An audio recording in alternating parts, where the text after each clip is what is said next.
Pendant des décennies, le monde a vibré au son joyeux d'ABBA. Bien plus qu'un simple groupe, ils étaient un phénomène planétaire, un rayon de soleil de pure joie pop qui a vendu des centaines de millions de disques. Leurs chansons ont rythmé nos vies et leur image incarnait la perfection. Deux couples magnifiques et heureux, créant une magie musicale. Un conte de fées sur un rythme à 4 temps. Mais derrière les lumières scintillantes et les mélodies entraînantes se cachait une vérité déchirante. Quelque chose dont on parle à voix basse depuis des années, cette image immaculée d'harmonie parfaite. Cela masquait une réalité bien plus complexe, douloureuse et tout simplement épuisante. Pendant 40 ans, le monde a spéculé sur les véritables raisons de leur séparation, comblant le silence par des rumeurs de querelles et de rivalités acharnées. Aujourd'hui, avec le recul de 78 ans, Benny Andersson se confie, confirmant ce que beaucoup d'entre nous soupçonnaient depuis longtemps. Dans des interviews récentes d'une franchise surprenante, l'homme derrière le piano rompt des décennies de silence. Il révèle que la fin d'ABBA n'a pas été une explosion soudaine, mais un délitement silencieux et fatal qui a déchiré leur monde de l'intérieur. Il ne s'agissait pas d'une querelle dramatique, mais d'un épuisement lent et insidieux. Un burn-out créatif alimenté par un profond bouleversement personnel qui l'empêchait de continuer. Ce qu'il a partagé n'est pas une histoire de trahison, mais quelque chose de bien plus humain, et à bien des égards, de bien plus déchirant. Voici l'histoire de la disparition, discrète mais inévitable, de la plus grande étoile de la musique pop. Pour comprendre cette fin, il faut remonter aux origines, avant même que le monde ne connaisse leur nom. À la fin des années 1960, Björn Ulvaeus était une figure emblématique du groupe folk populaire The Hootenanny Singers.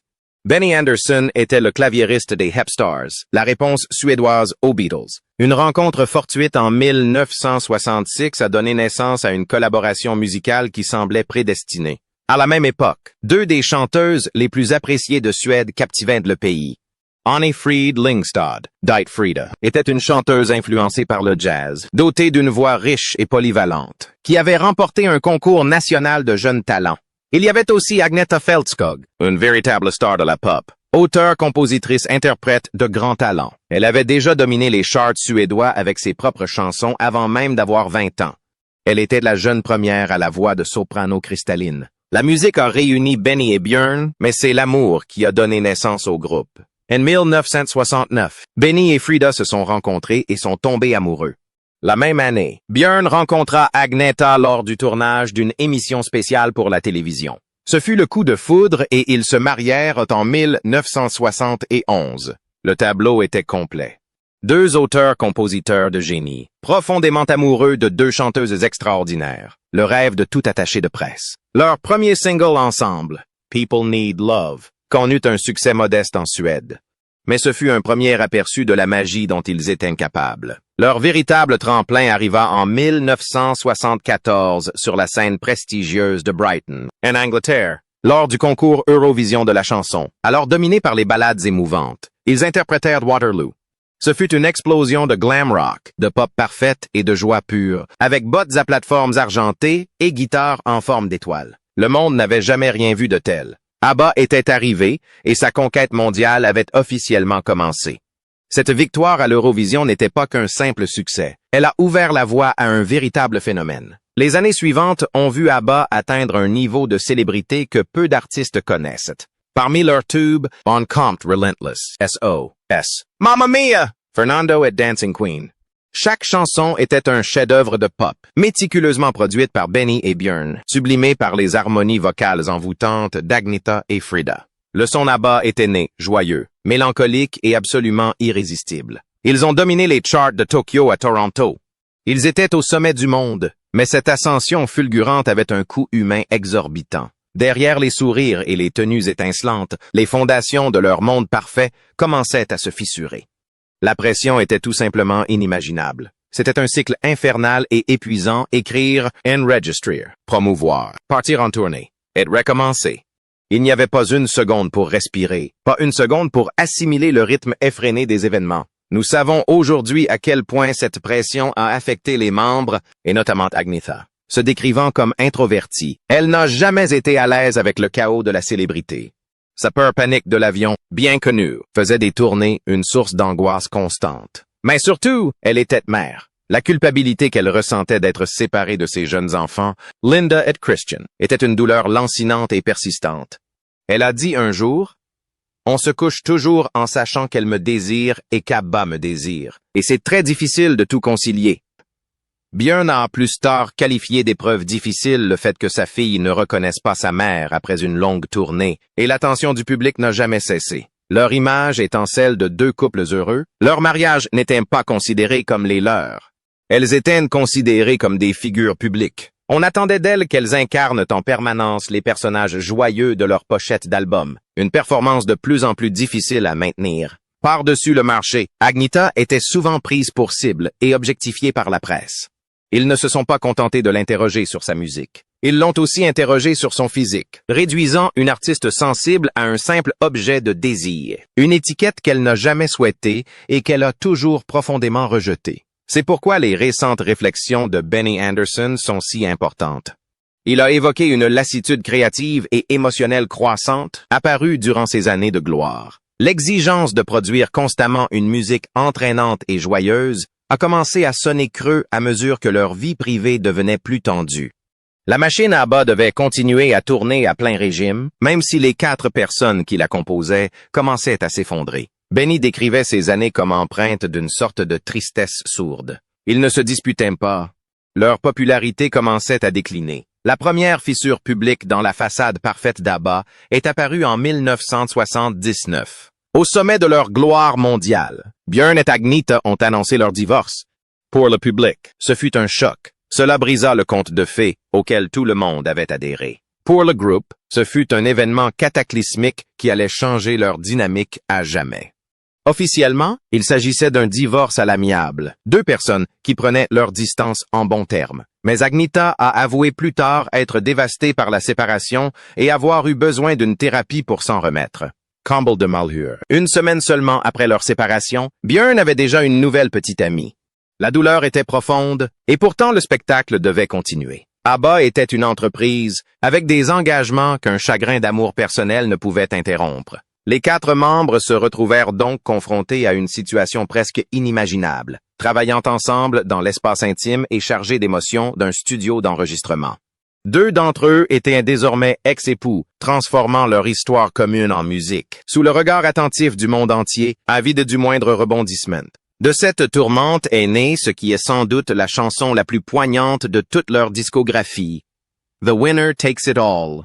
Björn a écrit les paroles d'une honnêteté bouleversante sur la fin d'une histoire d'amour, puis il a dû demander à son ex-femme de les interpréter. Agnetha a confié que l'expérience avait été fantastique lors de l'interprétation de cette chanson, car elle avait pu y mettre tellement d'émotion, et cela s'entend dans chaque note. Son interprétation n'est pas seulement une perfection technique, c'est une confession, un déferlement de douleur authentique et sans filtre. Quand elle chante, dis-moi, est-ce qu'elle t'embrasse comme je t'embrassais? Impossible de ne pas entendre une femme aux prises avec le fantôme de son propre mariage. Agnetha l'a dit simplement. Björn l'a écrite à propos de nous après notre séparation. Le fait qu'il l'ait écrite juste après notre divorce est vraiment touchant. Cette chanson a marqué un tournant décisif. La pop innocente et pétillante de leur début s'estompa peu à peu, laissant place à un son plus mature, mélancolique et profondément introspectif. Le conte de fées était terminé et leur art commençait à refléter cette sombre réalité. Les récentes déclarations de Benny ont confirmé avec force ce que les fans ressentaient depuis longtemps à propos de cette période. Il a confirmé que la douleur présente dans leurs dernières chansons n'était pas qu'une simple liberté artistique, mais bien réelle. Le studio, autrefois un lieu de jeu, était devenu un endroit où ils faisaient face à leur chagrin. La première fissure s'était muée en une profonde brèche. Alors que le monde s'adaptait au nouvel ABBA, un couple marié, 2 ex-époux, l'autre pilier s'effondra. En février 1981, Benny et Frida annoncèrent leur divorce. Le rêve était officiellement mort. Le groupe, autrefois si soudé par ses relations amoureuses, n'était plus composé que de 4 individus liés uniquement par leur travail. À l'instar du premier divorce, celui-ci fut présenté comme amiable. Frida déclara alors, « Nous avons choisi d'être totalement honnêtes l'un envers l'autre. » La rupture était inévitable, mais en réalité, Frida était, semble-t-il, anéantie. Benny était tombé amoureux d'une autre femme, la productrice de télévision Mona Nerklett, qu'il épousa plus tard dans l'année. Dans ses récentes confidences, Benny a évoqué cette période avec une vulnérabilité inhabituelle. Il a admis une certaine distance émotionnelle dans son mariage avec Frida, exprimant un regret discret de ne pas avoir été plus présent émotionnellement. Il insiste sur le fait que leur séparation n'était pas due à l'amertume, mais à la reconnaissance mutuelle qu'une relation était simplement arrivée à son terme. Cette perspective confère une dimension humaine poignante à leur histoire. Les deux couples étant désormais divorcés, l'atmosphère au sein du groupe devint insupportable. Les sessions d'enregistrement de ce qui allait être leur dernier album studio, The Visitors, 1981, furent empreintes de tension. Björn les décrivit comme parfois glaciales.